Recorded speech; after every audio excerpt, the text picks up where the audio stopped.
कौन ब्रह्मा का पिता है, कौन विष्णु की मां, शंकर का दादा कौन है, हमको दे बता। ये जानने के लिए कृपया सुनिए। जगत गुरु तत्वदर्शी संत रामपाल जी महाराज के अमृत वचन सर्व पवित्र धर्मों के पवित्र शास्त्रों के आधार पर। सर्वसंग से प्रार्थना है। सत्संग प्रारंभ हो रहा है। कृपया सत्संग स्थल पर शांतिपूर्वक विराजमान होकर के श्रद्धा से सत्संग सुने। परमेश्वर की प्यारी आत्माओं से पुनर्निवेदन है, सत्संग स्थल पर शांतिपूर्वक विराजमान होकर के श्रद्धा पूर्वक सत्संग सुने। सत साहिब सतगुरुदेव की जय। बंदी छोड़ कबीर परमेश्वर जी की जय। बंदी छोड़ गरीबदास जी महाराज जी की जय। स्वामी रामदेवानंद जी गुरु महाराज जी की जय हो।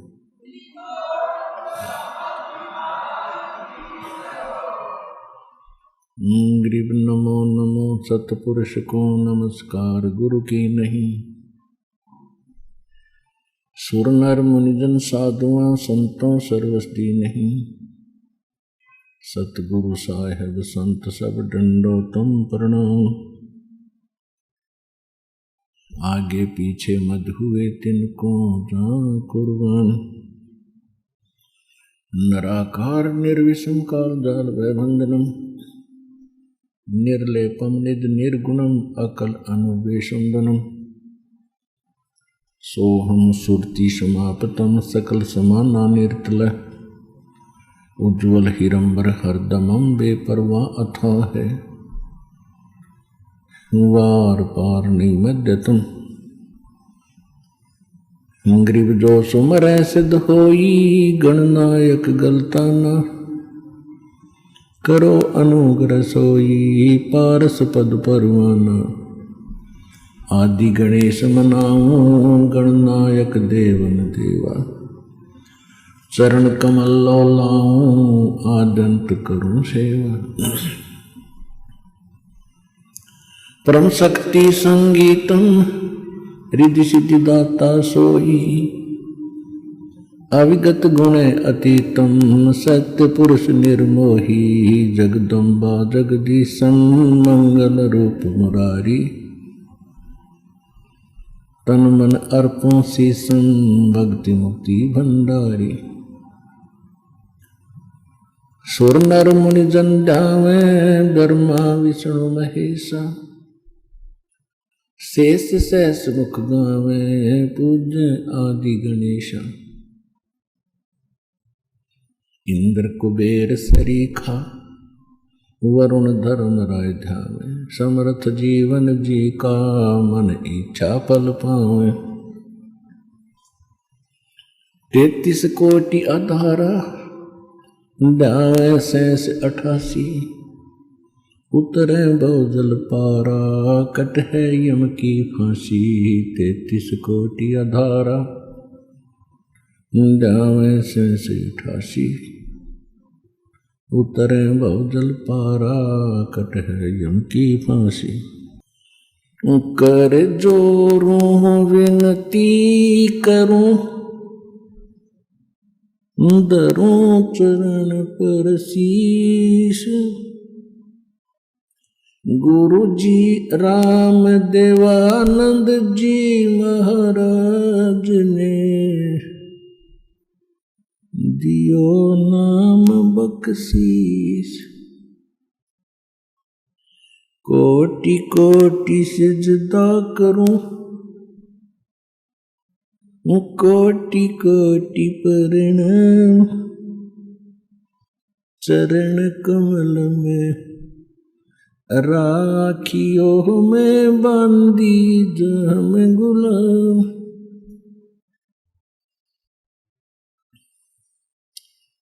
कुत्ता हूँ गुरुदेव का, रामपाल दास का नाम, गले प्रेम की जेवड़ी, जाके तो वहां जाऊं मैं। तो करो तो करो तो बावड़ो, दूर दूर करो तो जाओ, जो राखो तो ही रहूं, जो देवो सो खाऊं।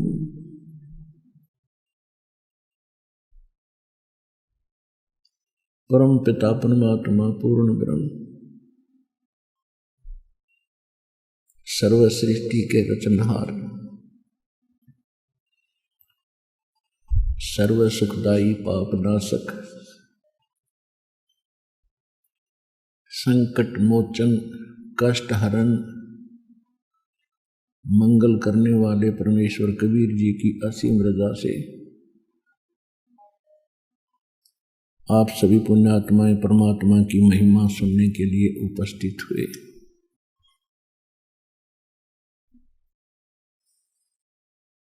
इस मानव को, इस प्राणी को सबसे पहला, सबसे दुर्लभ जो वस्तु है वो मानव शरीर बताया।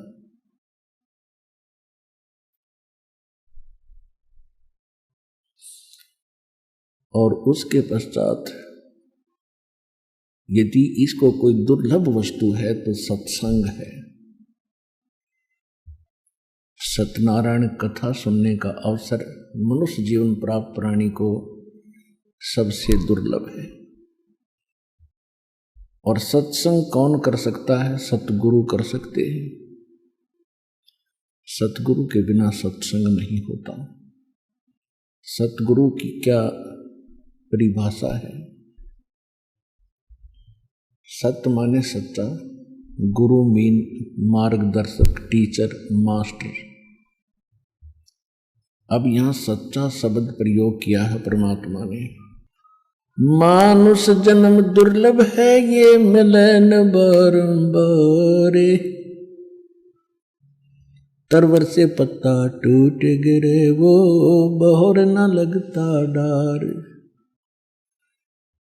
सबसे दुर्लभ वस्तु है मानव शरीर, इस प्राणी को। और मानव शरीर प्राप्त प्राणी को सबसे दुर्लभ है सत्संग। और सत्संग करते हैं सतगुरु। सतगुरु कहते हैं जो केवल सच्चा ज्ञान देता है, जो सच्चा गुरु है। तो इससे सिद्ध है कि झूठे गुरु भी हैं, तभी तो संतों ने सतगुरु शब्द की आवश्यकता पड़ी। जैसे ब्रह्म, ब्रह्म का अर्थ है परमात्मा। अब यहां ब्रह्म जो है, ये यहां जो ब्रह्म प्रसिद्ध हो गया, दूसरे शब्दों में कह सकते हैं ब्रह्म का अर्थ है मालिक, स्वामी। तो एक तो 21 ब्रह्मांड का ब्रह्म है, इसलिए पूर्ण ब्रह्म की आवश्यकता पड़ी और सत्य साहिब की आवश्यकता पड़ी। सत्य साहिब माने सच्चा भगवान, रियल गॉड। तो इससे भी सब सिद्ध है कि कोई झूठा गॉड भी है, कोई झूठा भगवान भी है। तो इसी प्रकार सत्संग से ये ज्ञान होता है। और सत्संग सतगुरु सुनाते हैं, जो सच्चे गुरु होता है, सच्चा गुरु। तो झूठे भगवान भी हैं, इसलिए सत्य साहिब की आवश्यकता पड़ी। सत्य साहिब, साहिब माने मालिक, परमात्मा, भगवान, अल्लाह।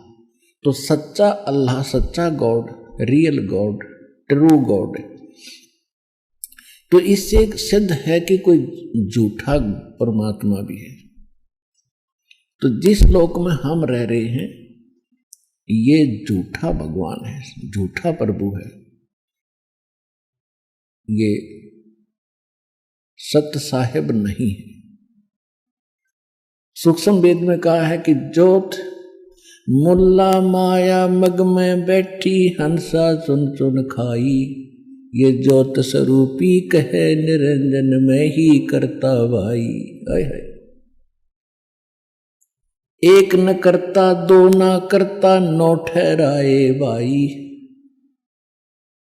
दसवां भी धुंधर में मिल जा सत्य कबीर दुहाई। तो क्या बता रहे हैं सूक्ष्म वेद के अंदर आदरणीय गरीबदास साहिब जी, जो परमात्मा से परिचित हुए और जिनके माध्यम से परमात्मा ने पहले ही कह दिया था कि बर्म में पंथ का जो प्रवर्तक होगा, जिसका जन्म संवत 1774 में होगा, उसके द्वारा मेरी महिमा की वाणी पुनः प्रकट होगी यथार्थ रूप में। तो उस पुण्यात्मा गरीबदास साहिब जी ने बताया है कि एक न करता दो न करता, जो कहते हैं मुल्ला माया मग में बैठी रस्ते में और हंसा चुन चुन खाई, और यो ज्योत स्वरूपी कहे निरंजन मैं ही करता भाई। कहते यो अपने आप को भगवान कहता है। जैसे श्री शिव पुराण के अंदर रुद्र संहिता में जब ब्रह्मा और विष्णु जी का आपस में अपनी प्रभुता पर ही युद्ध हो गया, झगड़ा हो गया, लड़ाई होगी, उनके बीच में इसने एक स्तंभ खड़ा कर दिया, लिंग बहुत लंबा तेजों में पिलर। उसके बाद ये स्वयं अपने पुत्र शिव का रूप धारण करके वहां आके खड़ा हो गया। तब उनसे कहता है कि तुम परमात्मा नहीं हो, तुम भगवान नहीं हो ब्रह्मा विष्णु, ये सब कुछ मेरा है, मैं ही भगवान हूं। तो इससे आगे सूक्ष्म वेद क्या बताता है, मुल्ला माया मग में बैठी हंसा चुन चुन खाई, ये ज्योत स्वरूपी कहे निरंजन में ही करता भाई, एक न करता दो न करता नौ ठहराए भाई। इनकी अकल देखो, कहते एक भी भगवान नहीं, ये 9 अवतार 9 भगवान बैठे, और 10वां आने वाला है नीकलंक नाम से, जिसको कल की अवतार कहते हैं। कहते वो भी ऐसे ही नाच कूद के अपने कर्म बिगाड़ के दुनिया को मार के अपने कर्म खोटे करके और चला जाएगा, फिर ये 84 लाख योनियों में चले जाएगा। सत्य कबीर दुहाई कि एक सच्चा भगवान है तो कबीर साहिब है, और कोई परमात्मा अविनाशी नहीं है, और कोई सत्य साहिब नहीं है। आज का जो प्रसंग है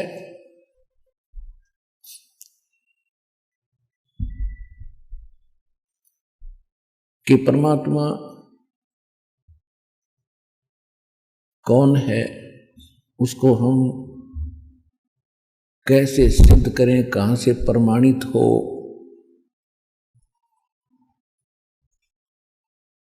और जब वो परमात्मा प्रमाणित हो जाता है सब सदग्रंथों से, हमें कोई शंका नहीं रहेगी, तब हम परमात्मा मानकर जो साधना करेंगे, तब वो भगवान हमें अपना पूर्ण लाभ देगा।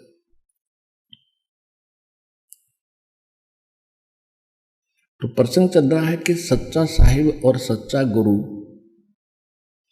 ये दोनों ही मिलेंगे तभी हमारा कल्याण होगा।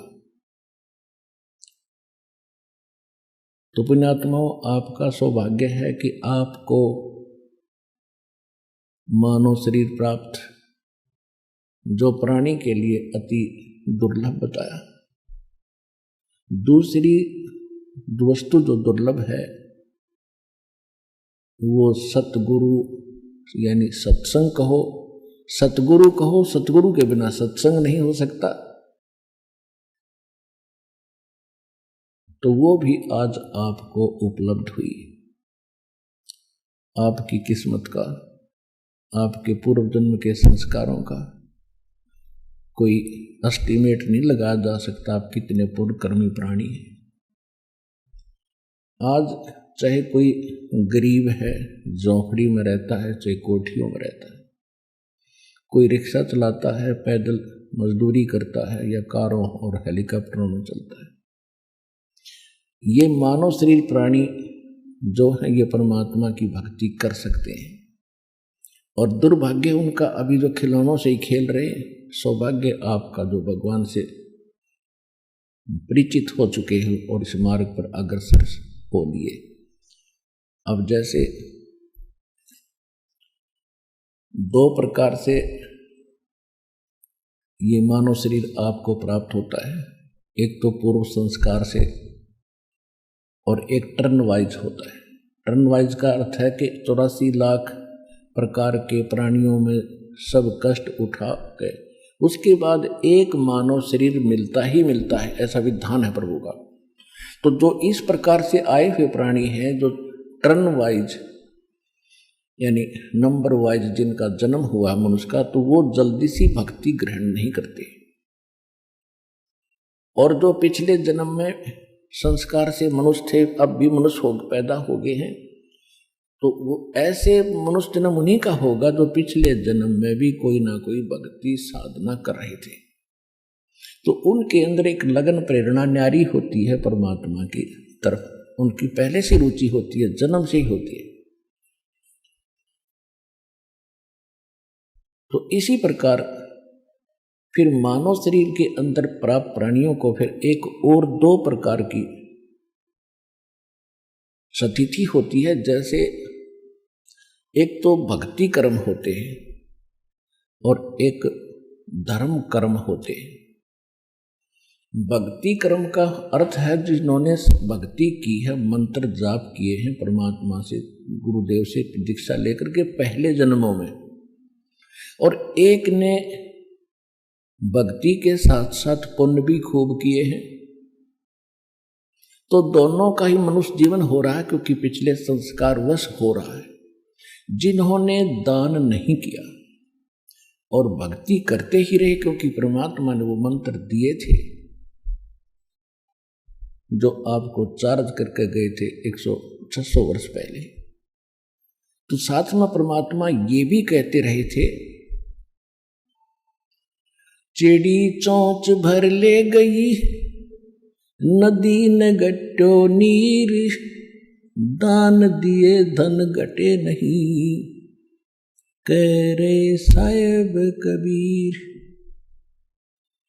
देते को हर देत है जहां तहां से आन, अन देवा मांगत फिर साहेब सुने ना कान।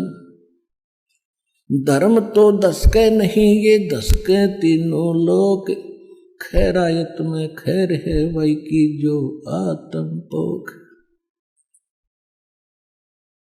परमात्मा कहते हैं धर्म का नाश नहीं होता, चाहे तीनों लोक नष्ट हो जाएं, जिन्होंने धर्म किया है वो प्राणी, उनको परमात्मा ऐसे रक्षा करेगा, अपने हाथों पर उठा लेगा।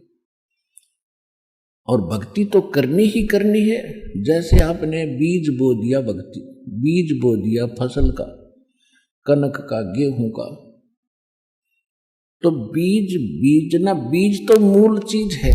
उस बीज से पौधा बनाकर परिपक्व करने के लिए बहुत और प्रोसीजर लंबा है, तो वो सारा ही अपनाएगा किसान, तभी तो उसकी फसल पूरी होगी। तो बीज बीजने के बाद उसमें वाटरिंग होती है, सिंचाई, उसके बाद फिर उसमें खरपतवार पैदा होता, उसको भी चुगना, निकालना, खाद डालना, उसकी रक्षा करना, फिर वो फसल प्राप्त होती है। तो इसी प्रकार ये नाम जो दिए जाते हैं आपको, ये नाम दीक्षा मंत्र जो है, ये तो आपका बीज है। और इस भक्ति रूपी बीज को, इस फसल को तैयार करने के लिए इसमें 5 यज्ञ और हैं, यानी 5 ये क्रियाएं आपने और करनी है। एक यज्ञ है धर्म की, और दूसरी यज्ञ है ध्यान, और तीसरी यज्ञ है हवन की, और चौथी यज्ञ प्रणाम, और 5वीं यज्ञ है ज्ञान की, यानी सत्संग सुनना, सदग्रंथों को जो आपको पुस्तक बनाकर दी है, उनका अध्ययन करना।